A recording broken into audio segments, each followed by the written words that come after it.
bhagavato arahato samma sambuddhassa. Namo tassa bhagavato arahato samma sambuddhassa. Namo tassa bhagavato arahato samma sambuddhassa. Satidha witang purisa sasetang dhammo sucino sukama wahati ti.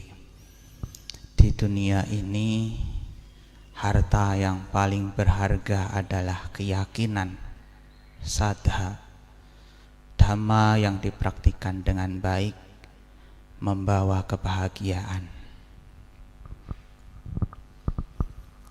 Pertama-tama yang saya hormati para bapak ibu guru, wali murid, serta semua siswa-siswi agama Buddha yang berbahagia.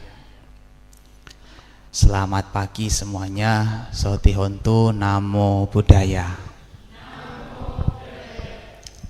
Sungguh merupakan keberkahan bagi kita, di mana pada pagi hari ini kita semua dapat hadir di tempat ini, di Wihara Magadhamma Salatiga, untuk bersama-sama mengikuti rangkaian puja bakti peringatan Trisuci Waisak yang ke-2570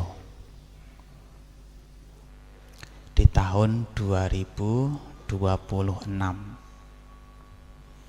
Bapak Ibu serta siswa-siswi yang berbahagia,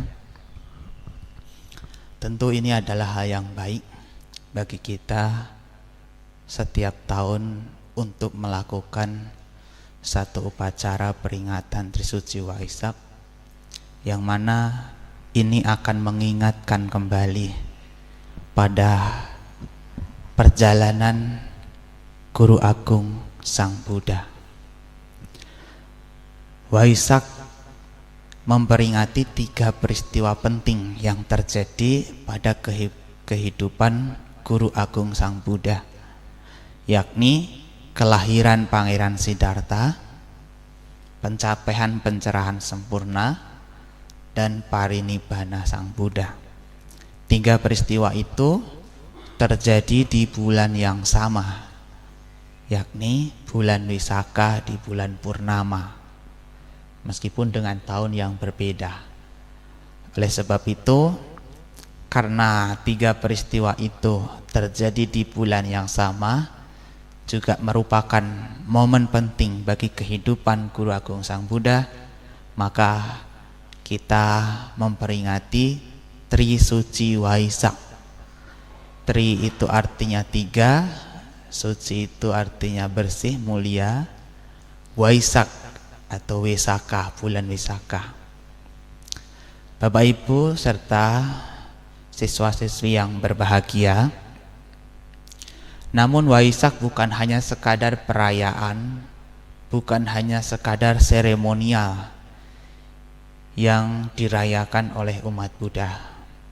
Waisak juga sepatutnya menjadi refleksi diri, bagaimana kita mengambil nilai-nilai ajaran luhur Sang Buddha untuk kita kembali perkuat, kita terapkan dalam kehidupan kita sehari-hari.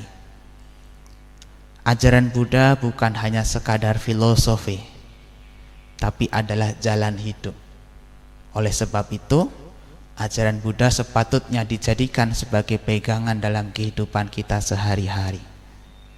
Bukan hanya sebatas pengetahuan, tapi juga menjadi laku dalam kehidupan kita. Maka momentum Waisak ini juga menyadarkan kita bagaimana kita mengambil nilai-nilai luhur itu untuk kita terapkan dalam kehidupan sehari-hari. Tahun ini Sangga Theravada Indonesia mengangkat tema Waisak dengan tema menapaki jalan mulia, bersumbangsih bagi negeri.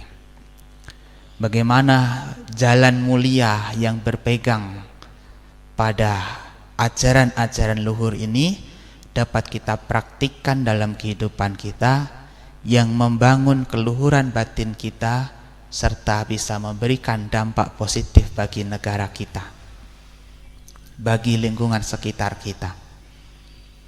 Tentu kalau kita mau menjalankan ajaran Buddha yang kita jalankan itu tidak hanya memberi manfaat bagi kita yang melaksanakan, tapi juga orang-orang di sekitar kita. Bapak Ibu serta saudara-saudari semuanya, peringatan Waisak ini juga menjadi momentum kita untuk kembali menguatkan keyakinan kita pada Tiratana.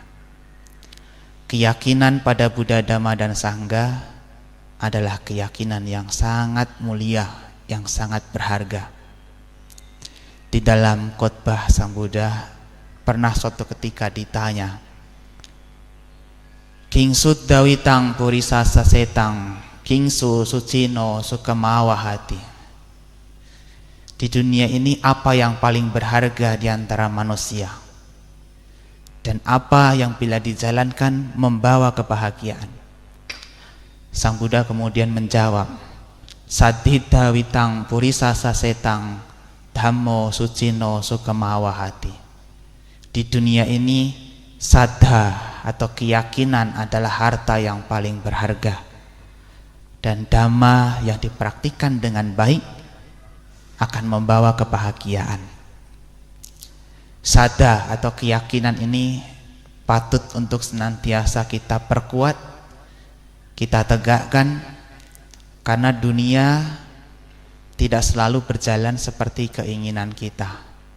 Kadangkala perubahan dinamika kehidupan itu akan menghantam kita, dan bila keyakinan kita tidak tegak, tidak kuat, kita akan mudah sekali tumbang bagaikan pohon yang tidak kuat akarnya, bagaikan pohon yang sudah rapuh, maka begitu diterpa oleh angin, pohon tersebut bisa tumbang. Demikian juga dengan keyakinan kita. Kalau kita tidak merawat, tidak menjaga, maka keyakinan kita pun juga akan roboh, akan tumbang. Dhamma yang dipraktikkan dengan baik akan membawa kebahagiaan. Kalau kita ingin hidup bahagia, maka praktikkan Dhamma dalam kehidupan kita. Bapak Ibu serta siswa-siswi yang berbahagia, karena Waisak kali ini berkaitan dengan jalan mulia, tentang jalan luhur, maka kita harus membekali diri dengan sifat-sifat yang luhur dalam batin kita. Karena pikiran atau batin adalah sumber dari segala ucapan dan perbuatan kita. Apa yang kita pikirkan, bagaimana isi pikiran kita, itu akan mempengaruhi ucapan dan juga perbuatan kita. Kalau pikiran kita tidak luhur, berisi dengan penuh kebencian, berisi dengan keserakahan, kebodohan batin, iri hati, dan niat-niat jahat lainnya, maka tutur kata pun juga akan menjadi demikian. Ucapan kita pun juga akan menjadi kotor, penuh dengan kebencian. Perilaku kita pun juga akan menjadi kotor dan menyakiti orang lain. Oleh sebab itu, sebelum kita menjaga ucapan dan juga perbuatan kita, satu hal yang sangat penting untuk kita tegakkan adalah membersihkan batin kita dari sifat-sifat yang tidak luhur, yang tidak mulia, sifat-sifat batin yang buruk. Kemudian kita ganti dengan mengembangkan sifat-sifat yang luhur, sifat-sifat yang lebih mulia. Sang Buddha mengajarkan kita tentang Cataruk Brahma Wihara atau 4 kediaman luhur, 4 sifat-sifat yang luhur yang terdiri dari metta, karuna, mudita, dan upeka. Sifat luhur yang pertama adalah metta. Metta artinya adalah cinta kasih.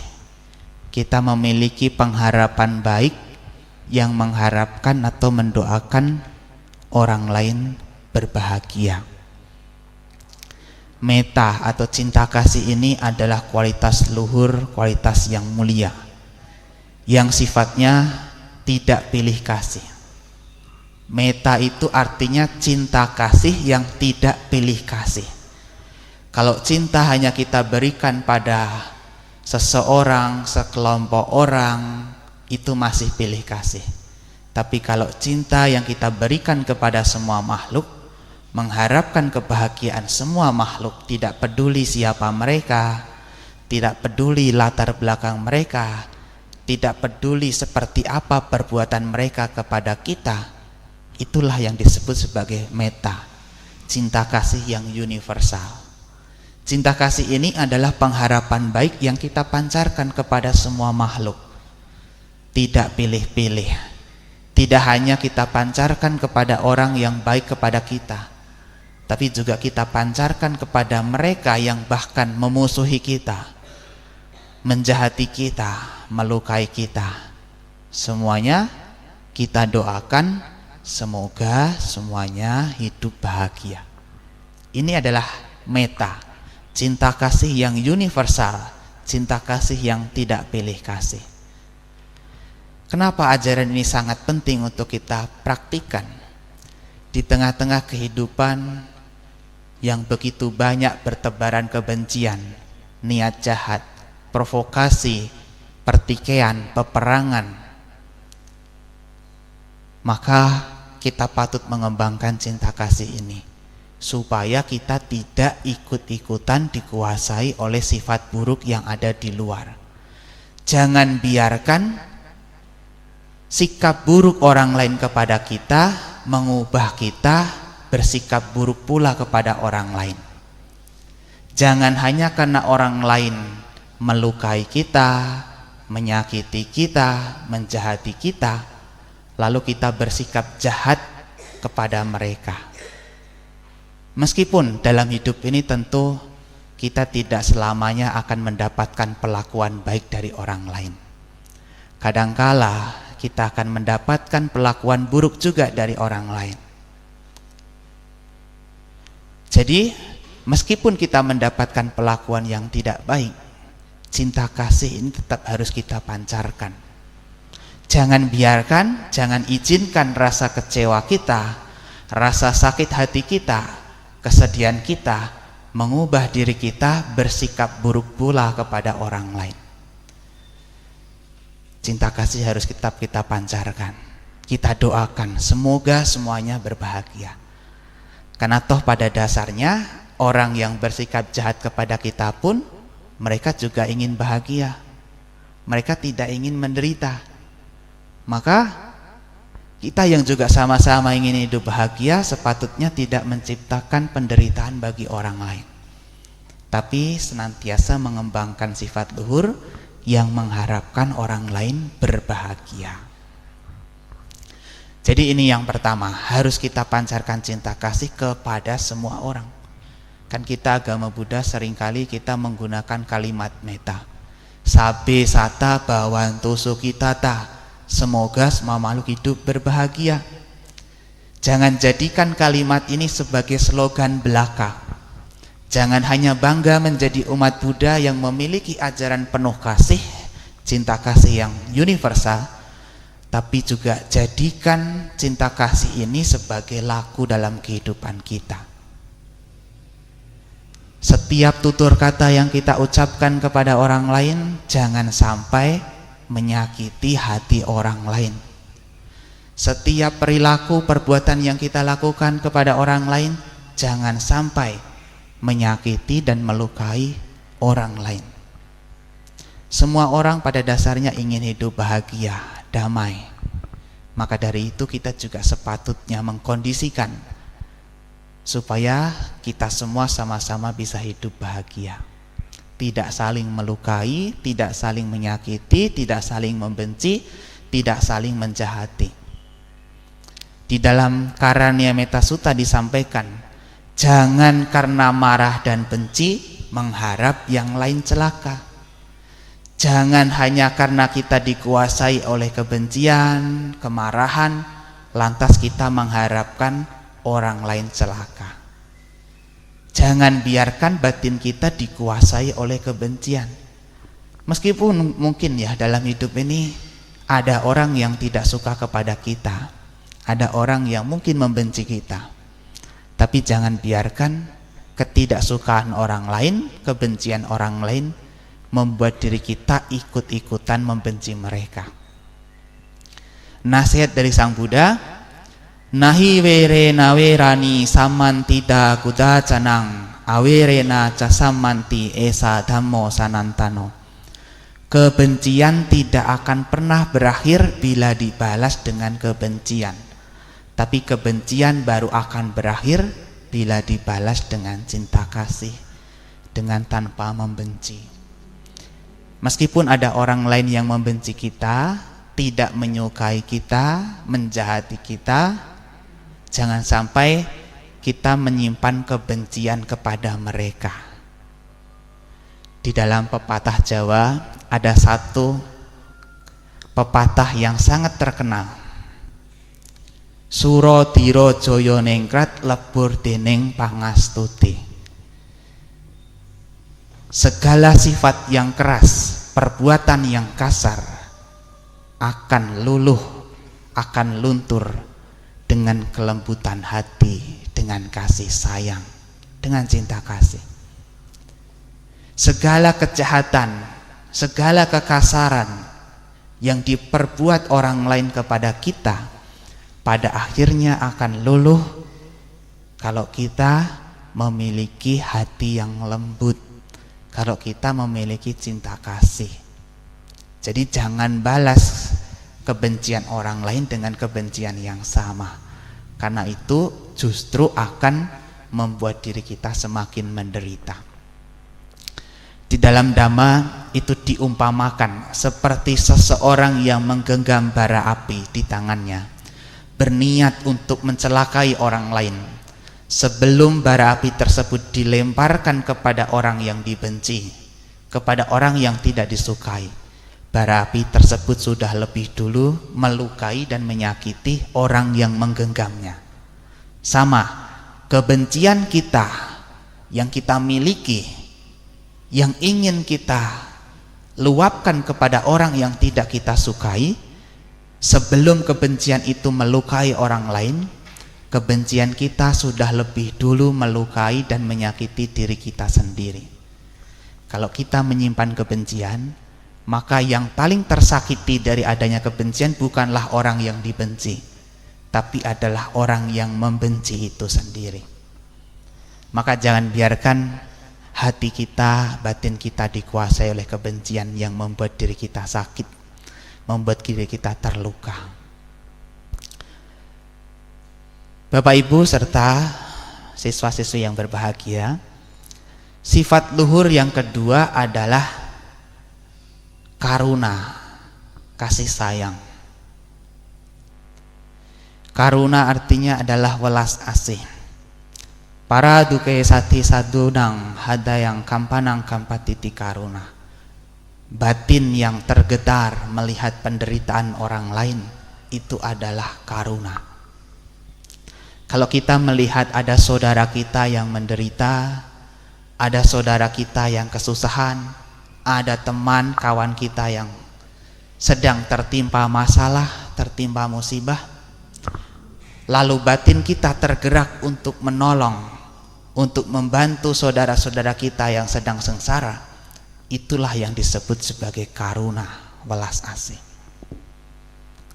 Kalau ada teman kita yang bersedih, jangan malah diketawain, jangan malah dibully, tapi sepatutnya kita memunculkan hati untuk menolong, untuk meringankan penderitaan orang lain. Kalau ada saudara-saudara kita tertimpa musibah, kalau belum bisa membantu, paling tidak jangan berkata-kata kasar, jangan mengutuk penderitaan tersebut. Beberapa waktu yang lalu kita melihat ada bencana yang menimpa negeri kita maupun negara-negara lain. Saat banjir yang terjadi di Sumatera, di Aceh, banyak media sosial dipenuhi dengan ujaran kebencian yang menyalahkan, mengatakan bahwa ini adalah kutukan, ini adalah azab. Kemudian ketika di Thailand dan Myanmar tertimpa gempa bumi, banyak korban jiwa. Banyak juga media sosial kita dipenuhi oleh ujaran-ujaran kebencian yang mengutuk mereka. Ini menjadi pertanda bahwa kita sedang krisis empati. Apalagi di tengah-tengah lingkungan sekolah yang banyak bullying atau perundungan, di mana anak-anak sekolah sudah sering saling merudung, saling membuli yang lain, mengejek yang lain, tertawa ketika melihat temannya menderita. Ini menjadi pertanda bahwa kita dalam krisis empati.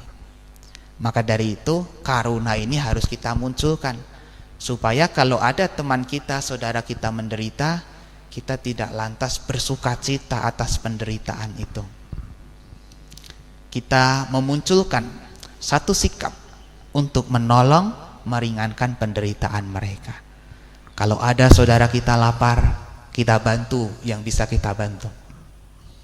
Kalau ada teman kita yang sedang kesusahan, kita berikan pertolongan. Itu adalah karuna. Kemudian sifat luhur yang ketiga adalah mudita, simpati. Simpati itu artinya adalah batin yang ikut bahagia melihat kebahagiaan orang lain. Kalau ada teman kita bahagia, kita sepatutnya juga ikut bahagia. Kalau ada saudara kita berhasil, sukses, kita juga sepatutnya ikut bahagia. Jadi jangan malah menderita ketika melihat orang lain bahagia. Jangan izinkan batin kita dikuasai oleh iri hati, oleh kecemburuan yang membuat diri kita tidak bisa bahagia melihat orang lain bahagia. Ciri dari adanya mudita adalah kita ikut bahagia jika melihat orang lain berbahagia, jika melihat orang lain sukses atau berhasil. Ada temannya mendapatkan hadiah penghargaan dari sekolah, kita jangan iri hati dengan pencapaian itu. Kita juga jangan cemburu dengan perlakuan yang ia dapatkan. Kenapa? Karena iri hati, kecemburuan itu hanya akan melukai hati kita, yang membuat diri kita tidak bisa bahagia. Tapi kalau kita memiliki mudita, kita akan mudah untuk berbahagia melihat kebahagiaan orang lain.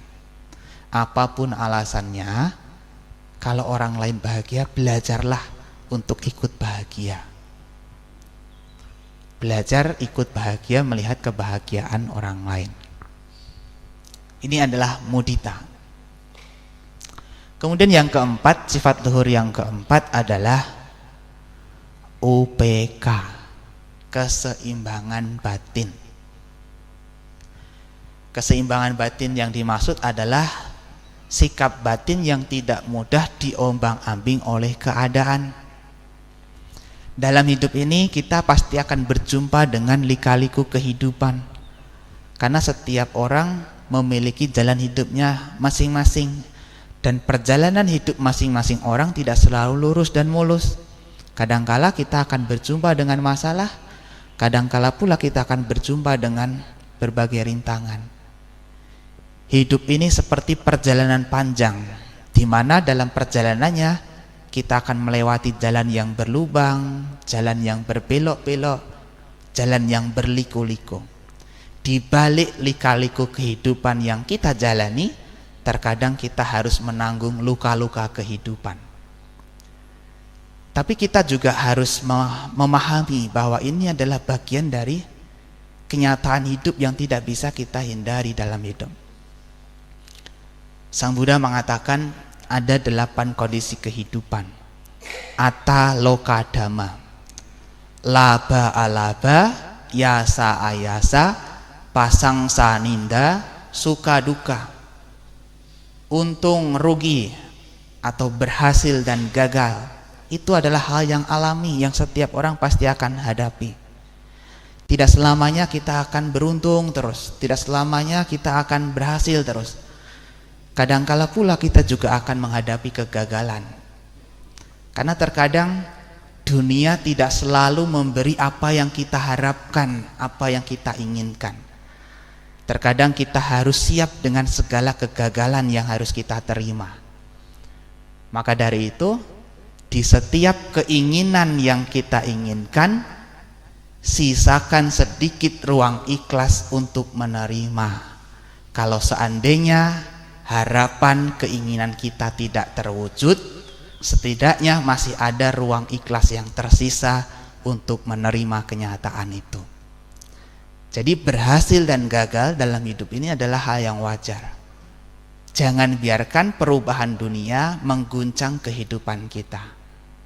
Jangan biarkan keadaan yang berubah mengubah diri kita bersikap buruk, berubah menjadi orang yang jahat. Karena kadang dalam hidup ini tidak selamanya orang itu akan selamanya baik. Kadangkala orang itu bisa berubah. Sebaik apapun seseorang, dia bisa berubah ketika ia terluka. Makanya ada satu pepatah yang mengatakan, orang itu bisa berubah karena 2 hal. Yang pertama adalah karena hati yang terbuka, yang kedua karena hati yang terluka. Kalau hatinya sedang terbuka, penuh dengan sukacita, dia bisa bersikap baik kepada siapapun. Tapi kalau hatinya sedang terluka, keadaannya sedang tidak baik-baik saja, dia bisa berubah menjadi orang yang jahat. Tapi kita sebagai umat Buddha, kita diajarkan untuk tetap tegar, tetap tangguh, tetap kokoh dalam prinsip hidup. Selo yatai kagano wate nana samirati ewang ninda pasang sasuna saminjanti pandita. Bagaikan batu karang yang tetap kokoh meskipun diterpa oleh angin dari berbagai sisi.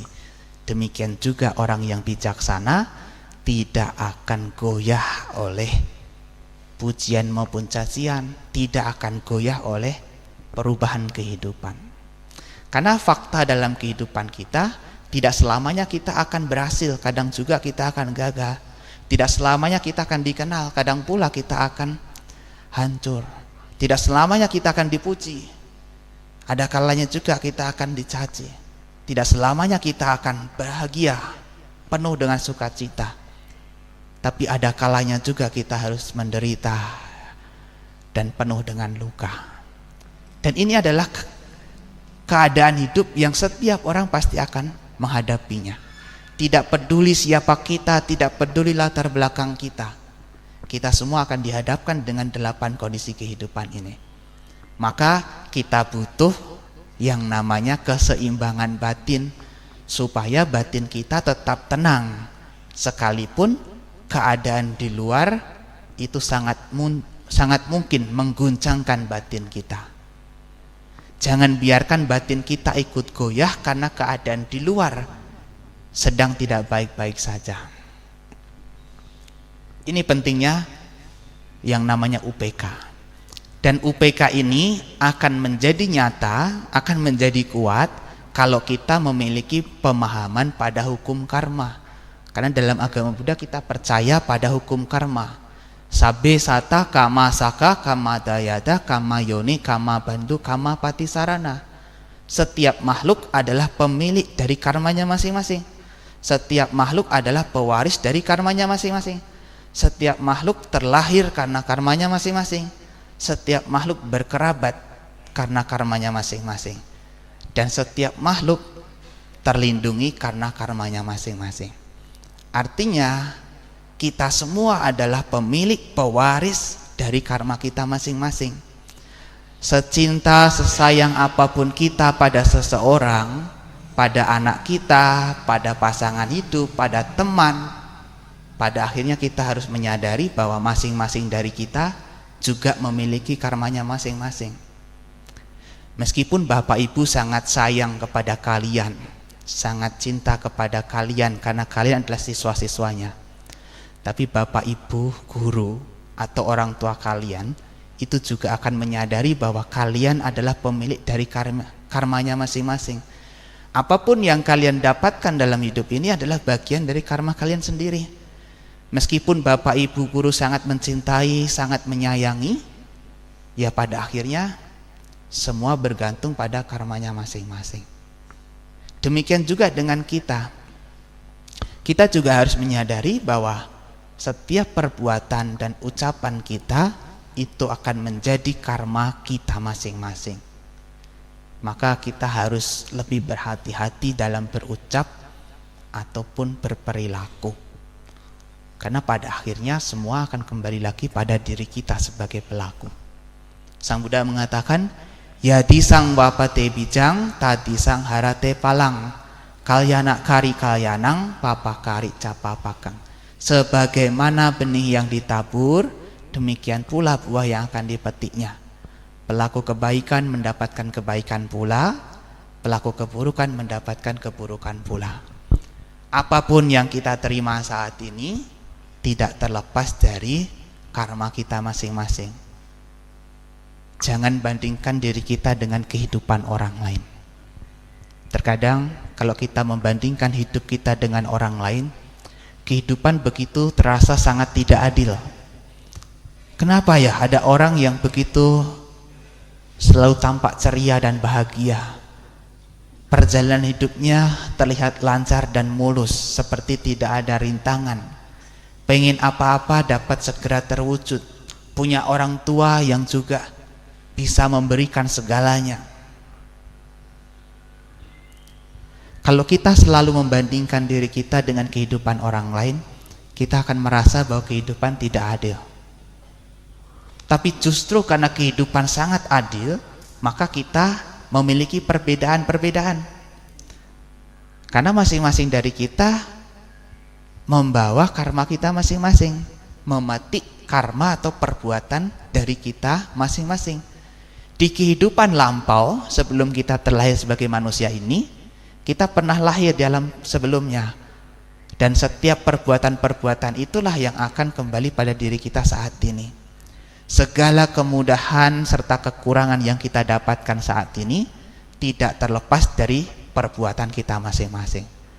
Kalau saat ini kita bisa mendapatkan keberuntungan yang luar biasa, memiliki orang tua yang sangat peduli, memiliki keadaan ekonomi yang lebih stabil, bisa sekolah di sekolah favorit, dan memiliki teman-teman yang sangat penuh penyayang, berarti kita memiliki cukup banyak kebajikan.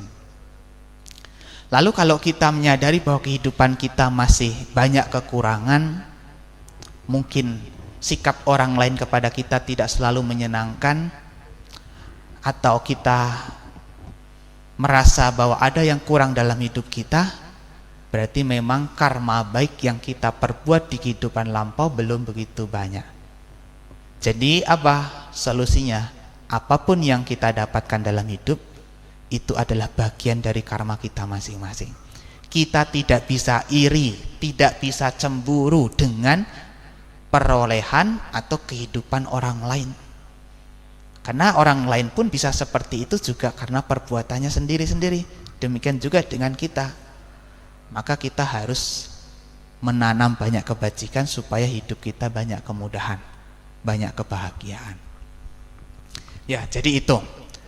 Jadi Waisak ini bukan hanya sekadar perayaan, bukan hanya sekadar sukacita seremonial, tapi juga sebagai sarana refleksi diri yang membawa diri kita menjadi lebih baik dengan menerapkan ajaran dari Guru Agung Sang Buddha.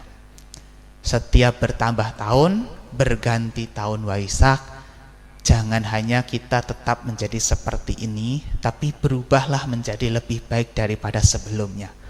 Kita tidak dituntut untuk menjadi lebih baik daripada orang lain, tapi yang paling penting kita berubah menjadi lebih baik daripada diri kita yang kemarin. Setiap orang pasti punya masa kelamnya tersendiri, tapi yang terpenting kita mau berubah menjadi lebih baik lagi. Jadikan ajaran Buddha ini sebagai transformasi diri yang membuat diri kita menjadi lebih baik daripada kita yang dulu. Selamat merayakan Trisuci Waisak. Semoga berkah Waisak melimpah kepada kita semua. Kita semua senantiasa mendapatkan keberkahan hidup, keberuntungan, kemajuan, kesehatan, kebahagiaan, serta keberhasilan. Semoga segala hal buruk, segala malapetaka, segala rintangan dapat segera sirna, sehingga kita semua dapat hidup dengan tentram, damai, dan bahagia. Akhir kata, sabbe sata bhavantu sukhitata. Semoga semua makhluk hidup berbahagia.